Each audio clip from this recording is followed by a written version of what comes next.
on, fantasy baseball fans? I'm your host, Hussein the Brain, and you're watching The Couch. We have on the show today Andrew Eggers, our fantasy baseball editor. Here we are.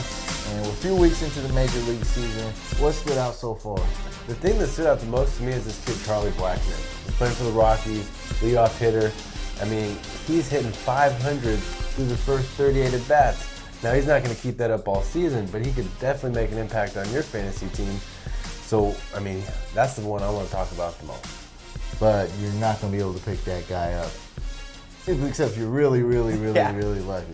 Okay. You ain't picking him up because he's owned in almost every league so far. Probably the most picked up player in all of the last 2 weeks. So, I got some actual fantasy waivers I brought today that I want to talk about with you guys.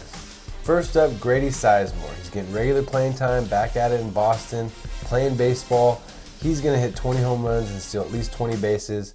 Adam LaRoche is also a power hitter, left-handed hitting first baseman. He's starting off the season hot after having a bad 2013.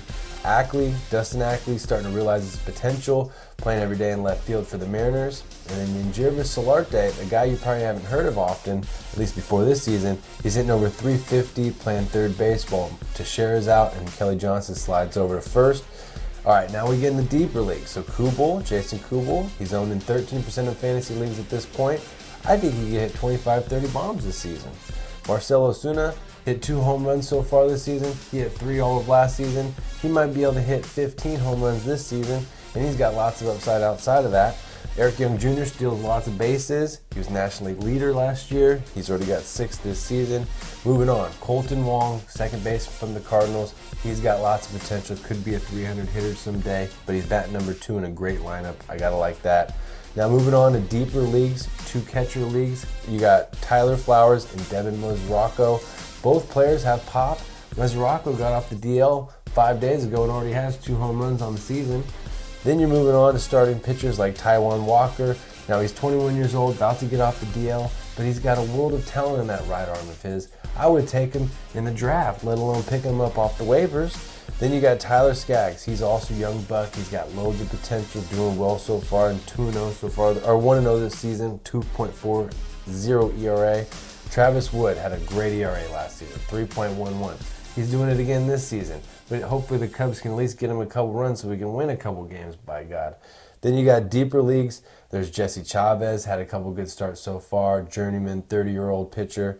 Garrett Richards, youngster who's got some potential, man. 2-0 so far. I would pick him up in a deep league without a doubt. Then you got Joe Kelly. He had a great season last year. 10-5, 2.69 ERA.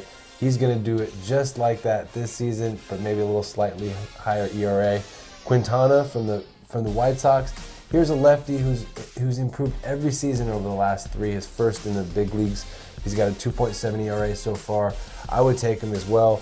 Then relievers like Troy Hawkins, Sean Kelly, then Jonathan Broxton. All aren't very owned in fantasy leagues right now, Hussein. So you could pick these guys up even in somewhat shallow league and get some saves for the meantime. Kelly for the meantime while Robertson's out. That's David Robertson, the closer now for the Yankees. Then you got Aroldis Chapman, who's out for the next couple weeks at least. Jonathan Broxton's taking over his closing responsibilities. Moving on. Now there's 2 closers that are definitely struggling and could be on their way out. Jim Johnson of Oakland should be back in the saddle soon. But then Jose Veras of the Cubs, who knows, he may lose that job forever. So you got a couple closer by committee situations going on where you have front runners. Luke Gregerson, Sean Doolittle picking up the saves in Oakland. And then you got Strope and Hector Rondon picking up the save chances in Chicago. So it'll be interesting to see who's the front runner after maybe a couple games go by. Okay, well that's the waivers. Do you have any buy low, sell high candidates for people looking to trade? My best buy low candidate at this point is Edwin Encarnacion.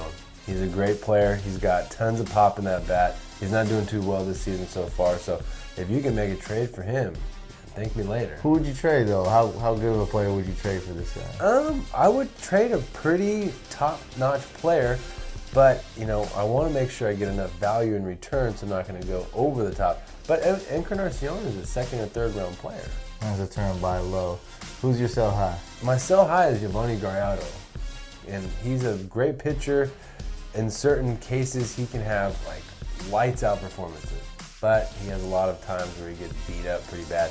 Now he's off to a really good start this season, and he's had some good years under his belt, but I don't think he's going to keep it up, and his consistency isn't going to be there. So I would dump him within the next couple weeks if possible.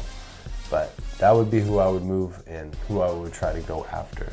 All right, you guys, that's all the time we have for this show. Make sure you guys like, subscribe to our channel, ask us any questions you want. You can hit up the YouTube comments or hit us up on Twitter at Fantasy Couch or at Andrew Eggers. And before I forget, Drew, here's your Fantasy Baseball Championship belt for the reigning champ we have in our league. And you can get your belt too. Go to fantasycouch.com/store, and we'll see you guys on the next video. Let's just hope I can win it again next season. All right, let's hope not.